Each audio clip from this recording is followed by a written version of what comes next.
মালভা শীতের অন্যতম সুন্দর একটি ফুল। দেখো মনে হচ্ছে তুলি দিয়ে কেউ এঁকেছে, এতটাই সুন্দর। শীতের অন্যতম আন্ডাররেটেড একটি ফুল।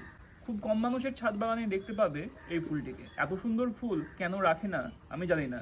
এই গাছটি করতে গেলে তেমন কিছুর প্রয়োজন হয় না। যখন গাছটি ছোট অবস্থায় থাকবে তখন সর্ষের খোল আর ডিএপি এই দুটো সার ব্যবহার করলেই যথেষ্ট।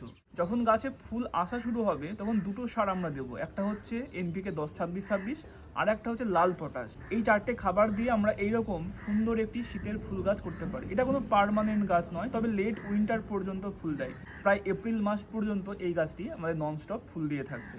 এই যে উপরে স্টিক দেখছো, এটা আস্তে আস্তে উপরের দিকে লম্বা হবে এবং ফুল দিতেই থাকবে। এটা হচ্ছে লাল পটাশ। এটা হাফ চামচ মতো আমরা এই ফুল থাকা অবস্থাতেও দিতে পারি, যেহেতু এই ফুলগুলো ঝরে যাওয়ার কোনো নেচার নেই এবং শীতের গাছে ফুল থাকা অবস্থাতেও আমরা পটাশ প্রয়োগ করতে পারি। এটা টবের কিনারা বরাবর চারিপাশে আমরা এইভাবে দেব। এই খাবারটা আমরা এই ফুল যতদিন থাকবে গাছে প্রতি 10 থেকে 12 দিন পর পর আমরা দিতে পারি। খাবার আমার দেওয়া কমপ্লিট, এবারে দেবো নর্মাল ফ্রেশ জল। এটা কিন্তু খুবই গুরুত্বপূর্ণ খাবার দেওয়ার পরে। যারা এই ফুল দেখার পরে ভাবছো মালভা এই সময় করবে, এখন কিন্তু মালভা বসানোর সময় নয়, আবারও নেক্সট ইয়ারের জন্য অপেক্ষা করতে হবে। নেক্সট ইয়ার তোমাদেরও এরকম সুন্দর একটি মালভা গাছ থাকবে। Thank you.